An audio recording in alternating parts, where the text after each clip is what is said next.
નમસ્કાર, આપ જોઈ રહ્યા છો નેશન પ્લસ ન્યૂઝ. હું છું આપની સાથે હેતલ ભગત.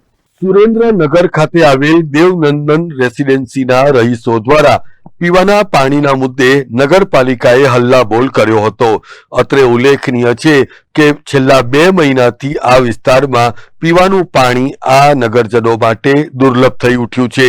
વારંવારની રજૂઆતો કરવા બાદ પણ કોઈ જ પ્રકારની કાર્યવાહી ન થતા આખરે કંટાળેલી મહિલાઓએ નગરપાલિકા ખાતે હલ્લાબોલ કર્યું હતું. એક તરફ નલ સે જલ યોજનાના મોટા વાયદાઓ અને પ્રચાર થાય છે, પરંતુ પીવાનું પાણી આ વિસ્તારમાં ન મળવાને કારણે લોકોએ ના છૂટકે રૂપિયા ખર્ચીને પાણીનું ટેન્કર મંગાવવું પડે છે. એટલું જ નહીં, પરંતુ આ વિસ્તારમાં આંતરમાળખાકીય સુવિધાઓ પણ ખાડી ગઈ હોવાનો આક્ષેપ લોકો દ્વારા કરવામાં આવ્યો છે. ત્યારે પાલિકા પણ નગરજનોના પડતર પ્રશ્નોનો હકારાત્મક ઉકેલ લાવે એ પણ ઈચ્છનીય છે.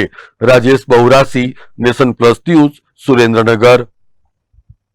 સમાચારોના સતત અપડેટ મેળવવા માટે અમારી નેશન પ્લસ ન્યૂઝની યુટ્યુબ ચેનલને સબસ્ક્રાઇબ કરો, બેલ આઇકન દબાવો અને જોડાયેલા રહો ફેસબુક, ઇન્સ્ટાગ્રામ અને ટ્વિટર પર.